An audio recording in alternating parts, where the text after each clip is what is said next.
Yes. अब who is a taxable person for the corporate tax purposes? That is a juridical person, natural person. इसमें अब आगे फिर दो कैटेगरीज है। जुरिडिकल पर्सन जो है वो रेजिडेंट भी हो सकता है और ना रेजिडेंट भी हो सकता है। इसी तरह नेचुरल पर्सन भी रेजिडेंट भी हो सकता है, ना रेजिडेंट भी हो सकता है। अब हमें ये अंडरस्टैंड करने की जरूरत है कि ये रेजिडेंट ना रेजिडेंट क्या होता है भाई साहब। ऐसे है ना, नाम से तो जाहिर हो रहा है कि ऐसा बंदा जो यहाँ पे होगा यूई के अंदर वो रेजिडेंट होगा, जो नहीं होगा वो ना रेजिडेंट होगा। ऐसे लग रहा है ना? ऐसे ही लग रहा है। रेजिडेंट से मुराद है रिहाइश पजीर है।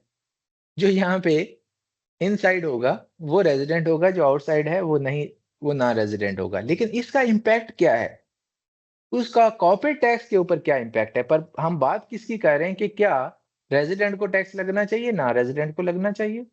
ऐसे है ना, जैसे पाकिस्तान में आपको पता है अगर एक बंदा ना रेजिडेंट है तो उसे टैक्स नहीं देता है ना। अगर बिल्कुल। आपने पाकिस्तान का टैक्स पढ़ा है तो अगर आप 180 डेज और मोर आउटसाइड ऑफ कंट्री हैं तो आपको क्या टैक्स नहीं लगता ना। आप कहते हैं आई एम नॉट रेजिडेंट। लेकिन अगर आप वहां स्टे करते हैं कुछ टाइम ये वाला तो आप रेजिडेंट हो जाते हैं। तो इसको हमने अंडरस्टैंड करना है। हमें बहुत सारे सिनेरियोज में रेजिडेंट और नॉन रेजिडेंट की बहुत ज्यादा जरूरत है। उसी की बेस में हमारा टैक्स हमें यहाँ पे कैलकुलेशंस होनी।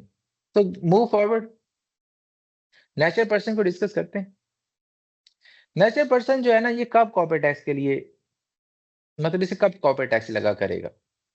ये बड़ा आसान है, दो चार बातें। A natural person is subject to a corporate tax only if we conduct business or business activity in the UAE. कब लगा करेगा? जब वो बिजनेस किया करेगा या कोई ऐसी बिजनेस एक्टिविटी करेगा तो वो उसे क्या हो जाया करेगा, टैक्स लगा करेगा। क्या इसका मतलब तो ये हुआ कि अगर आपने 1 दरम का भी कोई काम यहाँ किया है तो आपको टैक्स लग जाना चाहिए? ऐसे है अगर हम बिल्कुल। ये स्टेटमेंट पढ़े तो। लेकिन नहीं, उन्होंने साथ लिखा and total turnover derived from such business or business activity exceed AED 1 million within a calendar year। क्या कहा उन्होंने? उनका नेचर पर्सन बिजनेस करे नो प्रॉब्लम एट ऑल, उसको टैक्स कब लगेगा? जब उसकी सेल्स टर्नओवर कितना हो, मिनिमम 1 मिलियन। 1 मिलियन। 1 मिलियन अगर होगा तो फिर उसको टैक्स लगेगा। 1 मिलियन नहीं है तो टैक्स नहीं लगेगा। अब इससे आपको एक चीज अंडरस्टैंड करनी है आगे जाके, ठीक है, वो हम आगे जाके डिस्कस करेंगे। लेकिन अभी तक आपने ये याद रखना है कि एक कैलेंडर ईयर में जनवरी टू दिसंबर, ठीक है ना, जी अगर सर। वो 1 मिलियन का बिजनेस एक्टिविटी करेगा या कोई बिजनेस करेगा तो उसे टैक्स लगा करेगा। ठीक है। जी। हाँ, कॉर्पोरेट टैक्स बेस क्या है इसकी?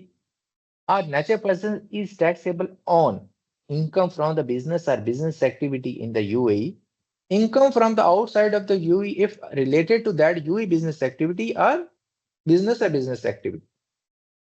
अब दो बातें यहाँ पे, एक तो वो जो बिजनेस एक्टिविटी यूएई के अंदर कर रहा है with in this state UAE, उस पे टैक्स लगेगा। अगर कोई ऐसी इनकम भी जनरेट कर रहा है जो इस एक्टिविटी की वजह से बाहर से जनरेट हो रही है तो उस पे भी लगा करेगा। समझ रहे हैं बात? इस बार की समझ आइए, income from outside the UAE if is related to the UAE business. जो यूएई में आप बिजनेस कर रहे हैं या बिजनेस एक्टिविटी कर रहे हैं, इसका कोई इंपैक्ट बाहर भी जा रहा है और उससे कोई इनकम जनरेट हो रही है तो उसके ऊपर भी टैक्स लगेगा। अब आगे इसमें इंपॉर्टेंट पॉइंट्स भी हैं दो। Whether a natural person reside in the UAE or outside the UAE, if they conduct a business activity in the UAE, they are considered to be a resident person। यहाँ पे days dos का कोई concept नहीं है, नहीं है ना, यही उन्होंने लिखा है। उन्होंने कहा यूई में बंदा रहते हुए या ना रहता हो, वो बिजनेस अगर यूई में कर रहा है तो उसे हम क्या समझेंगे, रेजिडेंट, और उसे टैक्स देना पड़ेगा।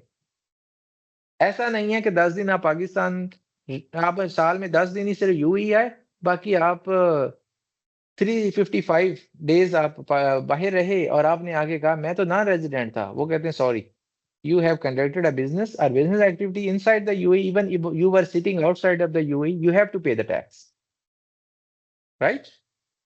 But that is on the business income। किसके ऊपर? बिजनेस इनकम, अगर आप बिजनेस एक्टिविटी कर रहे हैं। अब इन चीजों को हमने अंडरस्टैंड करना। देखें, थोड़ी थोड़ी चीजें कंप्लेक्स होनी स्टार्ट हुई हैं, है ना। कि आस्ते आस्ते आगे क्लियर होंगी कि ये कैसे होगा। आगे चलते हैं। आगे है कि कोई एक्सक्लूजन्स है फॉर नेचुरल पर्सन्स के लिए कि उन्हें टैक्स ना लगे। तो वो कहता है कि जब आप टर्नओवर जो बिजनेस एक्टिविटी से 1 मिलियन आप कैलकुलेट करते हैं ना, तो आपने सैलरीज और वेजेस को निकाल देना, उसके ऊपर कोई टैक्स नहीं है। अगर यहाँ पे आप बिजनेस की बजाय जॉब कर रहे हैं तो आपके ऊपर टैक्स नहीं है।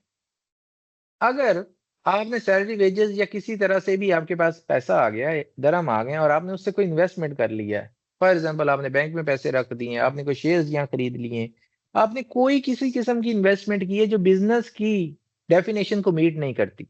क्या नहीं करती? बिजनेस की डेफिनेशन को मीट नहीं करती। या बिजनेस की डेफिनेशन आपको आनी चाहिए। क्या कहते हैं? तो आपने ये आपकी एक देखा जाए तो असाइनमेंट है, समझ लें, ये एक्टिविटी है कि आपने बिजनेस की डेफिनेशन पढ़नी है और ग्रुप में मुझे फिर बतानी है कि बिजनेस एक्टिविटी क्या होती है। वो वैसे आगे मैं बताऊंगा अभी। अच्छा पर्सनल सर, बिजनेस इन्वेस्टमेंट क्या? एक्टिविटी, सर सॉरी एक क्वेश्चन था। जी जी sir business activity definition as per UAE tax law आपको बतानी। जी जी जी बिल्कुल। ठीक। अच्छा, वो कहता है रियल स्टेट इन्वेस्टमेंट इनकम। अब देखें, आपने रियल यहाँ पे आके एक फ्लैट खरीद लिया और आपने रेंट पे दे दिया एज ए पर्सन, तो उसके ऊपर टैक्स नहीं लगेगा जो रेंटल इनकम आपको आती रहेगी। बट अगर आप एक कंपनी है तब लगा करेगा। लेकिन अगर आप है नेचुरल पर्सन, आपने कोई रेंट ली, फ्लैट्स लिए हुए हैं यहाँ पे, कोई प्रॉपर्टी आपकी जिसके ऊपर आप रेंट कमा रहे हैं, तो उसके ऊपर क्या है? टैक्स नहीं आएगा आपको। पहली कंडीशन क्या याद रखनी है कि पहले नंबर पे तो बिजनेस एक्टिविटी होनी चाहिए। फिर बिजनेस एक्टिविटी है तो फिर 1 मिलियन से नीचे नीचे अगर इनकम है तो कोई टैक्स नहीं है। और अगर 1 मिलियन से एक्सीड करेगी तो फिर टैक्स लगे करेगा। लेकिन उसकी एक्सक्लूजन है salaries and wages, personal investment income और रियल एस्टेट इनकम। ये पार्ट नहीं है उसका जब 1 मिलियन कैलकुलेट करेंगे। डन। अब सैलरी आपको पता होना चाहिए क्या होती है। एनी कंपनसेशन और benefit received whether in cash और इन काइंड बाय एम्प्लॉय और natural person from their employer. ऐसे ही है, यही होती है salaries and wages. Person investment income, any investment activity that a natural person conduct for their personal account without a license or requiring a license from licensing authority। जैसे मैंने आपको बताया, आपने शेयर्स परचेज कर लिए, आपने कोई ऐसी इन्वेस्टमेंट बैंक में पैसे रख दिए, यहाँ पे दरम रख दिए, कहीं और ऐसी एक्टिविटी की जो बिजनेस की डेफिनेशन को मीट नहीं करती, तो उसको क्या करना है आपने? तो वो आपकी पर्सनल इन्वेस्टमेंट इनकम होगी, बिजनेस इनकम नहीं कंसीडर करेंगे उसे। वो कमर्शियल एक्टिविटी नहीं है, तो इसीलिए इसको नहीं डील किया जाएगा टैक्स पर्पसेस के लिए। आरईआई रियल एस्टेट इन्वेस्टमेंट इनकम जो आपकी, वो भी नहीं है, जिसमें बता भी दिया हमने, income from investment that is derived by natural person if it is related to directly और indirectly selling, leasing, sub leasing and renting of the land और रियल एस्टेट प्रॉपर्टी। अगर आप as a natural person sell कर रहे हैं, lease कर रहे हैं, सब लीज कर रहे हैं, रेंट पे दे रहे हैं, लैंड अकेली भी हो सकती है, या रियल एस्टेट प्रॉपर्टी भी दे रहे हैं, उसके ऊपर टैक्स नहीं लगेगा। अगर आप पर्सनल कैपेसिटी में ये काम कर रहे हैं, आपके नाम पे होती है ना कोई भी प्रॉपर्टी, कंपनी के नाम पे नहीं होगी, वो आपके नाम पे होगी। तो वो अब ये उसे लीज करें, सेल करें, कुछ भी करें, तो उसके ऊपर टैक्स नहीं लगेगा। The real estate investment should not be conducted through a licence. यही बात मैं बता रहा हूं कि अगर तो वो लाइसेंस के थ्रू है तो वो फिर लाइसेंस, वो क्या होता है, बिजनेस के लिए लाइसेंस हमेशा मिलता है, तो वो फिर क्या हो जाएगा? वो टैक्स हो जाया करेगा। इसमें आपको क्वेश्चन है तो पूछें। अब मैं थोड़ी सी इसकी एग्जाम्पल भी आपको दे देता हूं अगर क्वेश्चन नहीं है तो। Mister A is a natural person providing interior design consultancy services and has his office in Dubai. During the most recent tax period, Mr. A received AED 800,000 from consultancy services, AED 100,000 dividend from the personal investment, AED 200,000 gain on the sale of rare personal luxury car. Total receipt for the tax period AED 1.1 million. तो बताएं इसमें क्या आप कहते हैं, इसमें कौन कौन सी इनकम उसकी पर्सनल इनकम है और कौन सी ऐसी है जो बिजनेस इनकम? बता सकते हैं आप?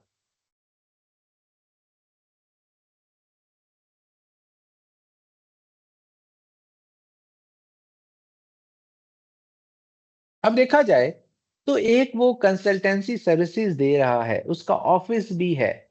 क्या है? ऑफिस भी है। इसका मतलब है उसने लाइसेंस लिया हुआ है इस चीज का।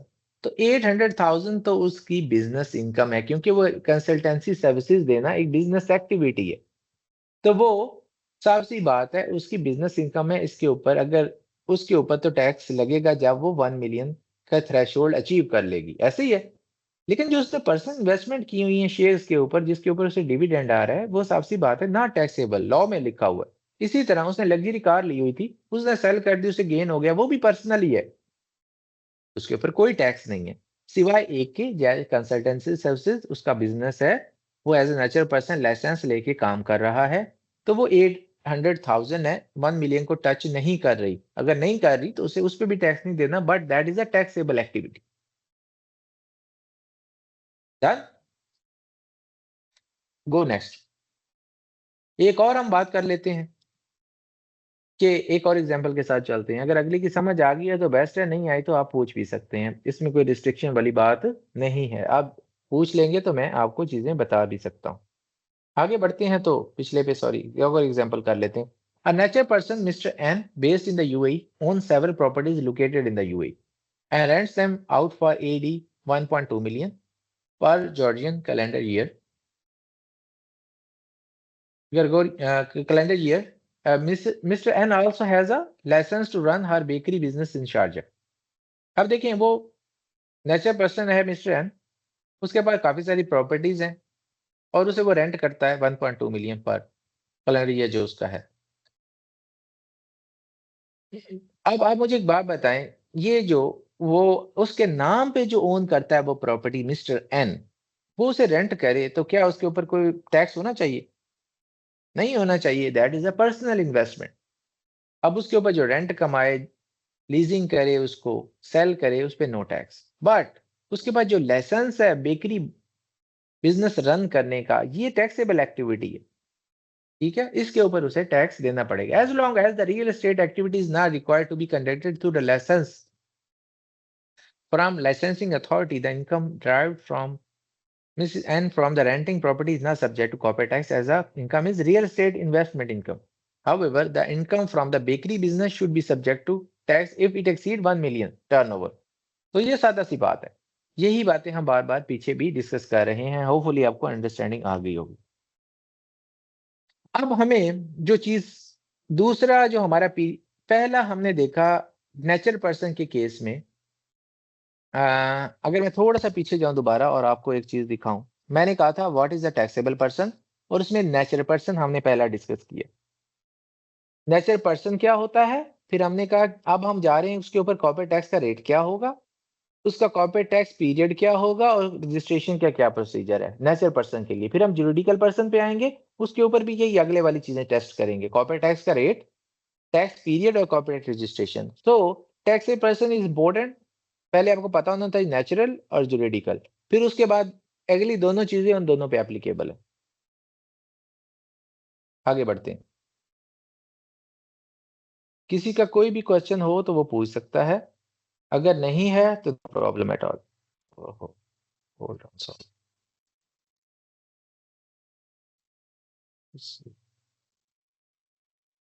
So the total duration of the course please. अच्छा चलें ये भी आपको बताते हैं थोड़ी देर में कि ड्यूरेशन क्या होगा। यहां पे बात करते हैं टैक्स पीरियड की। नेचुरल पर्सन के लिए जो टैक्स का पीरियड है ना, वो ऑलवेज 1 जनवरी टू 31 दिसंबर हुआ करेगा, इनमें नो वेरिएशन। मतलब जैसे मैंने आपको पहले शुरू में बताया था कि वो स्पेसिफिक भी ले सकते हैं, कुछ का ऐसा भी हो सकता है, वो सिर्फ जुरिडिकल के केसेस में हुआ करेगा कि जो उनका टैक्स पीरियड है वो डिफरेंट हो सकता है। लेकिन नेचुरल पर्सन का ऑलवेज क्या हुआ करेगा, 30 ऑलवेज 1 जनवरी टू 31 दिसंबर, सीधा सीधा फाइनेंशियल ईयर। और इनकी रिटर्न कब सबमिट हुआ करेगी, डेडलाइन क्या हुआ करेगी, जैसे ही क्लोज हुआ करेगा फाइनेंशियल ईयर उसके आगे 9 मंथ्स। तो 30 सितंबर ईच ईयर। ये तो फर्स्ट का मैंने बता दिया जो पैसे अभी क्लोज हुआ है। लेकिन आगे की यही बात है कि आपने याद रखना है कि इनका ऑलवेज 1 जनवरी टू 31 दिसंबर, और 30 सितंबर जो है वो उनकी डेडलाइन हुआ करेगी कॉर्पोरेट टैक्स रिटर्न की फाइलिंग की। Done, move on. अब करते हैं बात जुरिडिकल पर्सन की। अगर आपका कोई क्वेश्चन नहीं है तो हम जुरिडिकल पर्सन की बात करते हैं,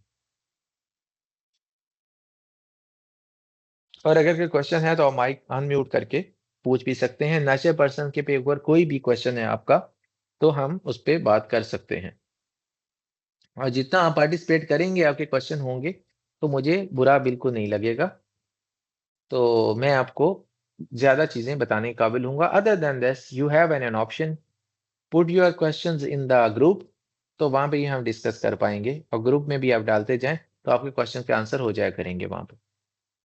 अच्छा, कॉर्पोरेट टैक्स बेस की बात करेंगे और कॉर्पोरेट टैक्स रजिस्ट्रेशन की बात करेंगे, और ये बात कर रहे हैं हम रेजिडेंट पर्सन की, किसकी, जुरिडिकल। नेचर पर्सन के लिए हम बात कर चुके हैं, वो रेजिडेंट हो या ना रेजिडेंट हो, अगर बिजनेस एक्टिविटी कर रहा होगा तो उसको टैक्स लग जाया करेगा 1 मिलियन, अगर टर्नओवर उसका एक्सीड करता है तो, अगर नहीं करता तो no tax. But something is different for the juridical person. Juridical person पहले आपको पता होना चाहिए क्या होता है। ये एक छोटी सी डेफिनेशन है जो मैं आपको बता रहा हूं। A juridical person that is incorporated और otherwise established or recognized in the UAE. अब साफ सी बात है, जैसे मैंने पहले भी आपको कहा कि आर्टिफिशियल पर्सन होता है, किसी लॉ के तहत इनकॉर्पोरेट होता है या स्टैब्लिश किया जाता है, या उसे यूई का जो लॉ है रिकॉग्नाइज कर लेता है कि this is a artificial person. वो जैसे ही देखता है उसे लगता है ये तो अली नहीं है, ये तो आसिम नहीं है, ये तो फातिमा नहीं है, ये तो फलां नहीं है, बट नेचुरल नहीं लगा ना। क्यों जी, एक चीज जो नेचुरल नहीं लगी, फराज नहीं है, हारिस नहीं है, तो वो क्या कहेगा, वो कहेगा automatically this is a juridical, क्योंकि साफ सी बात है ये किसी लॉ के तहत बना होगा। ये यहाँ भी बन सकता है यूई में, या आउटसाइड यूई भी किसी और कंट्री के लॉ के तहत भी बन जाती है, कंपनीज बनती हैं आपके सामने ही है, तो वो उसको रिकॉग्नाइज करेगा यूई को law. A juridical person that is incorporated or otherwise established or recognized under applicable legislation of foreign jurisdiction that is effectively managed and controlled in the UAE।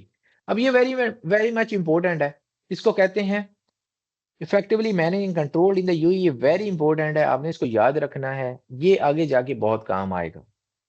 बहुत सारी कंपनीज हैं जो यूएई से बाहर operate हो रही हैं, बट उनकी होल्डिंग कंपनी यहाँ पे है, तो उनको इफेक्टिवली मैनेज कंट्रोल यहाँ से कर रही है, तो यूएई कहता है भाई वो मैनेज कंट्रोल यहाँ से हो रही हैं तो वो भी टैक्स देंगी, वो भी कॉर्पोरेट टैक्स की रिटर्न फाइल करेंगी यहाँ पे, हालांकि वो companies outside of UAE, but वो कहते हैं नहीं, उनके डायरेक्टर यहाँ बैठे हुए हैं, उनके डिसीजन यहाँ पे हो रहे हैं, सारा कुछ यहाँ पे हो रहा है, तो एट देखा जाए तो वो यहाँ से बैठ के कंट्रोल हो रही हैं और मैनेज हो रही हैं, तो टैक्स देना पड़ेगा। तो ये वेरी इंपॉर्टेंट है, आपने याद रखना है। ऐसा कोई भी कंपनी जो बाहर एस्टेब्लिश है but effectively managed and controlled in the UAE, ठीक है, तो वो भी यहाँ पे उसे जुरिडिकल पर्सन ही समझा जाएगा। क्या समझा जाएगा?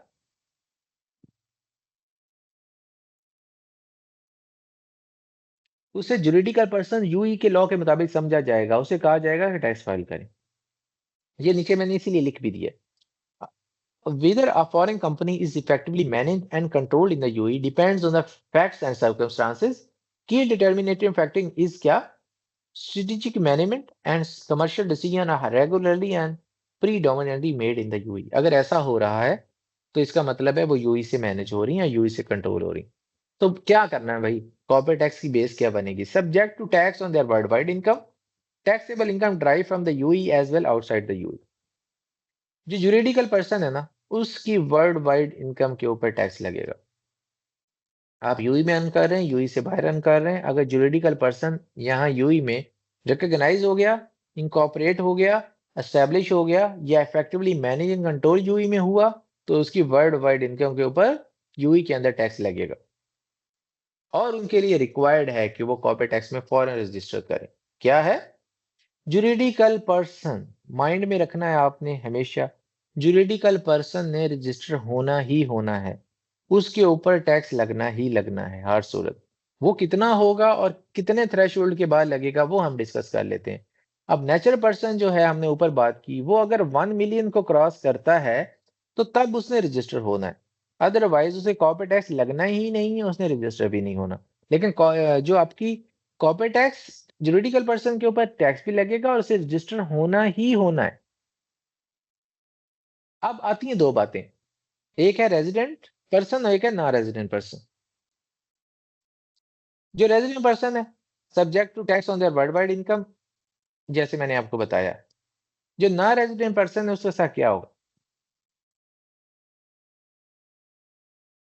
वेरी इंपॉर्टेंट है, subject to tax on income उसकी जो, अगर उसका पीई इन द यूएई, या पीई आप सोचेंगे कि what is the PE, PE कहते हैं permanent establishment in the UAE. उस पे जो नॉन रेजिडेंट पर्सन है, जैसे एक कंपनी पाकिस्तान में, वो यहाँ के लिए तो नॉन रेजिडेंट है, नॉन रेजिडेंट है अनटिल अनलेस वो इफेक्टिवली मैनेज एंड कंट्रोल यहाँ पे ना हो रही हो, ठीक है। और पाकिस्तान में अगर कोई कंपनी है, इफेक्टिवली मैनेज कंट्रोल से मुराद है उसके डायरेक्टर्स यहाँ बैठे हुए, यहाँ पे उन्होंने ऑफिस बनाया हुआ और यहाँ से बैठ के बोर्ड मीटिंग्स हो रही हैं, यहीं से बैठ के उसे कंट्रोल किया जाता है, मैनेजमेंट यहाँ पे बैठी हुई है। तो वो क्या होती है, यहाँ से इफेक्टिवली मैनेजिंग कंट्रोल हो रही है, जबकि कंपनी पाकिस्तान में इनकॉर्पोरेटेड है, यूके में है, यूएस में है, सो ऑन। लेकिन दूसरा भी एक हो सकती है, वो है पीई इन द यूए। अब पाकिस्तान की कंपनी है, उसने यहाँ पे अपनी परमानेंट एस्टेब्लिशमेंट बनाई हुई है। क्या बनाई हुई है, परमानेंट एस्टेब्लिशमेंट। अब परमानेंट एस्टेब्लिशमेंट क्या होती है, नाम से ही जाहिर है कुछ ऐसा एस्टेब्लिश किया हुआ है जो यहाँ रह के बिजनेस एक्टिविटी कंडक्ट कर रही है। क्या कहते हैं, समझ आ रही है इस बात की?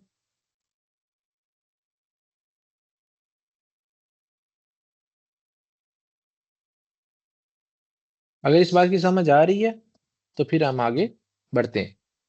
उसमें क्या होगा, income rise from the immovable property Nexis, उसके ऊपर टैक्स लगेगा।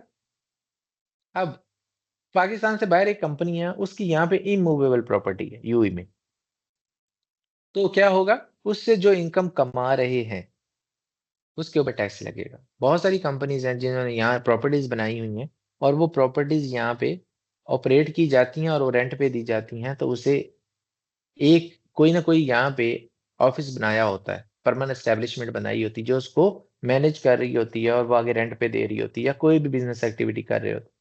तो इमूवेबल प्रॉपर्टी अगर है तो उसके ऊपर क्या देना है, tax. State state source income not attributable PE in the UAE currently subject to a tax of withholding tax, उस पर जीरो है। अब हो क्या रहा है, पाकिस्तान में आपको पता है बहुत सारी एक्टिविटीज हम कंडक्ट करते हैं ना, तो उनके ऊपर विदहोल्डिंग टैक्स भी है, लेकिन यूई में विदहोल्डिंग टैक्स जीरो है।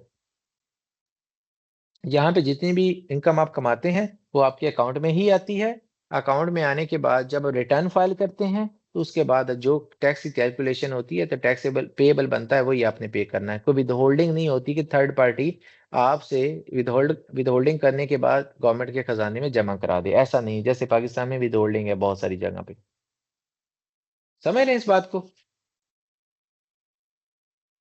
तो अगर ये बात आपको समझ आई है तो हम फर्दर इसको आगे लेके चलते हैं। रियल एस्टेट इनकम क्या होती है?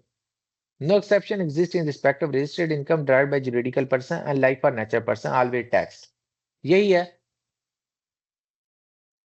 Real estate income includes capital gain from disposal of immovable property, rental income, real estate management income, any other income related to real estate property। तो इसलिए आपको पता होना चाहिए कि जुरिडिकल पर्सन अगर कोई रियल एस्टेट में काम कर रहा है और इनकम जनरेट कर रहा है तो रियल एस्टेट की जितनी भी इनकम वो जनरेट करे उस पर टैक्स लगेगा। नेचुरल पर्सन की वो पर्सनल में फॉल कर जाती है, तो वो नहीं है। तो इसमें क्या क्या हो सकता है, आप इमूवेबल प्रॉपर्टी के ऊपर कैपिटल गेन भी आ सकता है। वो कैसे आता है, आप एक्वायर करते हैं आगे सेल करते हैं। एक आपने 1 मिलियन की ली थी तो आपने 1.5 मिलियन में बेच दी, 2 में बेच दी, तो जो भी आपको गेन आया उसके ऊपर आपको टैक्स देना है। अगर आपने रेंट पे दी हुई, रेंट पे आ रहा है तो उस पर आपने देना, रेंटल इनकम है।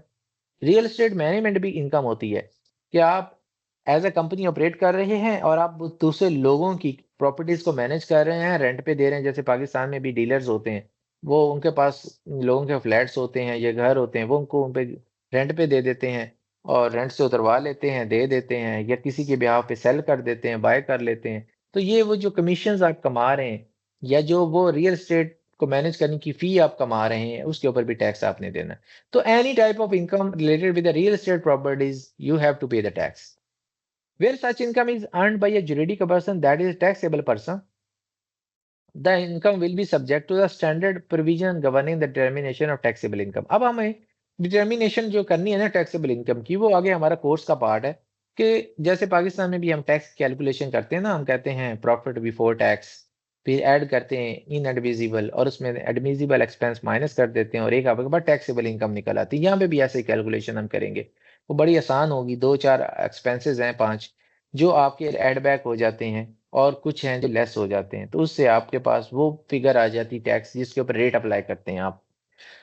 तो ये जी आसान सी 2-4 बातें थी जो मैंने आज आपको बता रहा हूँ और होपफुली आपको समझ भी आ रही होंगी। अगर बोर नहीं हुए तो मुझे सिर्फ आप अपने सिर्फ एक बार बता दें कि भी क्या हम बोर नहीं अभी तक हुए।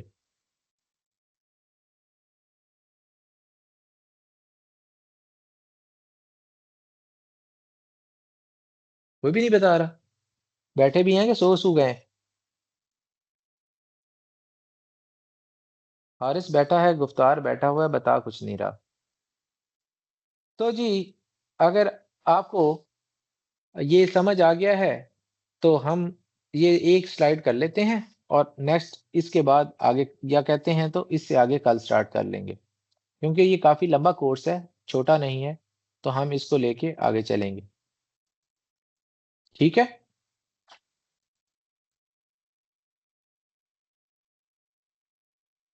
चलें ये एक स्लाइड करते हैं। Who is a non resident person for the corporate tax purposes, juridical person की बात हो रही है। वो कहता है a person who is not a resident person and meet any of the following condition has a permanent establishment in the UAE. अब जैसे मैंने कहा फिक्स्ड प्लेस बिजनेस होता है उनके पास, a place through which a core business activity conducted with a certain degree of prominence typically 6 month. अगर आपने यहाँ पे 6 महीने रह के बिजनेस कर लिया है और फिक्स प्लेस ऑफ बिजनेस है आपकी, तो आपको परमानेंट एस्टेब्लिशमेंट कहा जाता है। पाकिस्तान की कंपनी है, यहाँ पे किसी बंदे को भेजती है, वो यहाँ पे ऑफिस लेता है और 6 महीने या उससे ज़्यादा का टाइम यहाँ स्पेंड करता है, बिजनेस एक्टिविटीज़ वो कर रहा होता है, डीलिंग कर रहा होता है लोगों के साथ, तो उसे पीई समझ लिया जाता है और उसको यहाँ की जितनी भी इनकम जनरेट करेंगे उसके ऊपर टैक्स देना पड़ेगा। डिपेंडेंट एजेंट पीई होती है। अब वही बात है कि वहां से यहाँ पे हमने कोई ऐसा बंदा, एक कंपनी है, पाकिस्तान की एक कंपनी है और एक यूई की कंपनी है। यूई की कंपनी एज अ एजेंट काम कर रही है उसके लिए, ठीक है, या एजर कोई पर्सन है जो एज अ एजेंट काम कर रहा है पाकिस्तान की कंपनी के लिए, मतलब पाकिस्तान की कंपनी जो है वो उसके कहने पे सारी डील्स करता है, उसी की इंस्ट्रक्शन फॉलो करता है, तो वो डिपेंडेंट एजेंट बोला जाता है उसे। अगर ऐसा कुछ हो रहा है तो वो भी क्या है, वो उसकी टैक्सेशन भी होगी। अगर कोई भी बिजनेस एक्टिविटी कर रहा है तो हम उसे कहेंगे कि भाई आप टैक्स दें, even though you are non resident but the person working on your behalf is your agent. तो इसी तरह अगर आपने यूई सोर्स इनकम ड्राइव की है और आपकी नेक्सेस है, जैसे मैंने कहा कि प्रॉपर्टी अगर किसी कंपनी के यूई में है ना और उससे वो रेंटल इनकम कमा रहा है, कैपिटल गेन कमा रहा है, कुछ भी कमा रहा है उस प्रॉपर्टी से, नेक्सेस उसे बोलते हैं, तो उसे टैक्स देना है। डन? तो ये बातें आपने याद रखनी है। अब एक क्वेश्चन वही जो मैं पहले कह रहा था, effectively manage control in the UAE, कि ऐसी कोई कंपनी जिसके बोर्ड ऑफ डायरेक्टर्स की मीटिंग यहाँ होती है, की मैनेजमेंट पर्सनल यहाँ बैठ के काम कर रहे हैं यूएई में, तो वो क्या होगा, उसे समझा जाएगा कि यूएई से मैनेज और कंट्रोल हो रही हैं और यूएई में ही टैक्स देना है। तो ये उसी पे ही है। तो नॉन रेजिडेंट की कल हम डिस्कस करेंगे, यहाँ तक इनफ है, क्योंकि ज़्यादा पढ़ा दिया तो आप लोगों को याद भी नहीं रहेगा। तो इंशाल्लाह यहाँ से आगे फिर हम कंटिन्यू करेंगे। कोई आपका क्वेश्चन है तो आप वो पूछ सकते हैं, नहीं है तो फिर हम इसको स्टॉप करते हैं।